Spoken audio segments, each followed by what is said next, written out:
اللہ وہ معبود برحق ہے کہ اس کے سوا کوئی عبادت کے لائق نہیں، زندہ ہے، سب کو تھامنے والا، اسے نہ اونگ آتی ہے نہ نیند، جو کچھ آسمانوں میں اور جو کچھ زمین میں ہے سب اسی کا ہے۔ کون ہے کہ اس کی اجازت کے بغیر اس سے کسی کی سفارش کر سکے؟ جو کچھ لوگوں کے روبرو ہو رہا ہے اور جو کچھ ان کے پیچھے ہو چکا ہے اسے سب معلوم ہے، اور لوگ اس کی معلومات میں سے کسی چیز پر دسترس حاصل نہیں کر سکتے۔ ہاں، جس قدر وہ چاہتا ہے اسی قدر معلوم کرا دیتا ہے۔ اس کی بادشاہی اور علم آسمان اور زمین سب پر حاوی ہے، اور اسے ان کی حفاظت کچھ بھی دشوار نہیں۔ وہ بڑا عالی رتبہ ہے، جلیل القدر ہے۔ دین اسلام میں کوئی زبردستی نہیں ہے، ہدایت صاف طور پر ظاہر اور گمراہی سے الگ ہو چکی ہے۔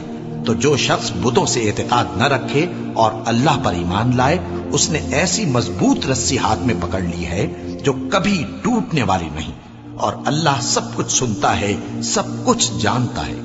جو لوگ ایمان لائے ہیں ان کا دوست اللہ ہے کہ اندھیرے سے نکال کر روشنی میں لے جاتا ہے، اور جو کافر ہیں ان کے دوست شیطان ہیں کہ ان کو روشنی سے نکال کر اندھیرے میں لے جاتے ہیں۔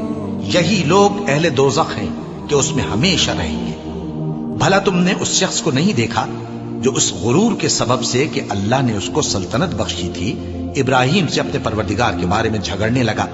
جب ابراہیم نے کہا میرا پروردگار تو وہ ہے جو زندگی دیتا ہے اور موت دیتا ہے، وہ بولا کہ زندگی اور موت تو میں بھی دے سکتا ہوں۔ ابراہیم نے کہا کہ اللہ تو سورج کو مشرق سے نکالتا ہے، آپ اسے مغرب سے نکال دیجیے۔ یہ سن کر وہ کافر ہکا بکا رہ گیا، اور اللہ بے انصافوں کو ہدایت نہیں دیا کرتا۔ کیا اسی طرح اس شخص کو نہیں دیکھا جس کا ایک بستی پر جو اپنی چھتوں پر گری پڑی تھی گزر ہوا، تو اس نے کہا کہ اللہ اس کے باشندوں کو مرنے کے بعد کیوں کر زندہ کرے گا؟ تو اللہ نے اس کی روح قبض کر لی اور 100 برس تک اس کو مردہ رکھا۔ پھر اس کو جلا اٹھایا اور پوچھا تم کتنا عرصہ مرے پڑے رہے ہو؟ اس نے جواب دیا کہ 1 دن یا اس سے بھی کم۔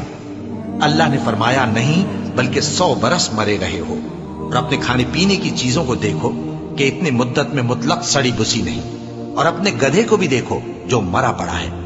غرض ان باتوں سے یہ ہے کہ ہم تم کو لوگوں کے لیے اپنی قدرت کی نشانی بنائیں، اور ہاں، گدھے کی ہڈیوں کو دیکھو کہ ہم ان کو کس طرح جوڑے دیتے اور ان پر کس طرح گوشت پوست چڑھائے دیتے ہیں۔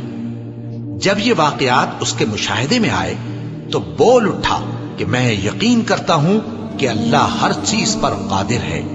اور جب ابراہیم نے اللہ سے عرض کیا کہ اے پروردگار مجھے دکھا کہ تو مردوں کو کیوں کر زندہ کرے گا، اللہ نے فرمایا کیا تم نے اس بات کا یقین نہیں کیا؟ انہوں نے کہا کیوں نہیں، لیکن میں دیکھنا اس لیے چاہتا ہوں کہ میرا دل اطمینان کامل حاصل کر لے۔ فرمایا کہ 4 پرندے لے لو، پھر ان کو اپنے سے ہلا لو اور ان کے ٹکڑے ٹکڑے کر دو، پھر ان کا ایک ایک ٹکڑا ہر ایک پہاڑ پر رکھ دو، پھر ان کو بلاؤ تو وہ تمہارے پاس دوڑتے چلے آئیں گے، اور جان رکھو کہ اللہ غالب ہے، صاحب حکمت ہے۔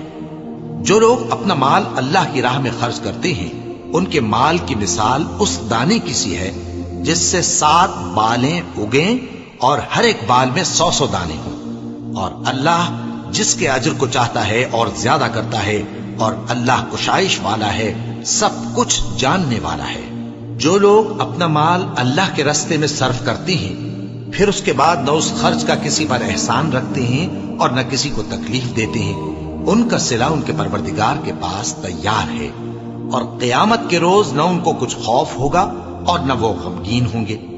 جس خیرات کے دینے کے بعد لینے والے کو ایذا دی جائے اس سے تو نرم بات کہہ دینی اور درگزر کرنا بہتر ہے، اور اللہ بے نیاز ہے، بردبار ہے۔ مومنوں، اپنے صدقات و خیرات احسان رکھنے اور ایذا دینے سے اس شخص کی طرح برباد نہ کر دینا جو لوگوں کو دکھاوے کے لیے مال خرچ کرتا ہے اور اللہ اور روز آخر پر ایمان نہیں رکھتا، تو اس کے مال کی مثال اس چٹان کی سی ہے جس پر تھوڑی سی مٹی پڑی ہو اور اس پر زور کا مے برس کر اسے صاف کر ڈالے۔ اسی طرح یہ ریاکار لوگ اپنے اعمال کا کچھ بھی صلہ حاصل نہیں کر سکیں گے، اور اللہ ایسے ناشکروں کو ہدایت نہیں دیا کرتا۔ اور جو لوگ اللہ کی خوشنودی حاصل کرنے کے لیے اور خلوص نیت سے اپنا مال خرچ کرتے ہیں ان کی مثال ایک باغ کی سی ہے جو اونچی جگہ پر واقع ہو، جب اس پر زور کا مے پڑے تو دگنا پھل لائے، پھر اگر مے نہ بھی پڑے تو خیر پھوار ہی صحیح، اور اللہ تمہارے کاموں کو دیکھ رہا ہے۔ بھلا تم میں کوئی یہ چاہتا ہے کہ اس کا کھجوروں اور انگوروں کا باغ ہو جس میں نہریں بہ رہی ہوں اور اس میں اس کے لیے ہر قسم کے میوے موجود ہوں اور اسے بڑھاپا آ پکڑے اور اس کے ننھے ننھے بچے بھی ہوں، تو ناگہاں اس باغ پر آگ کا بھرا ہوا بگولا چلے، پس وہ جل جائے۔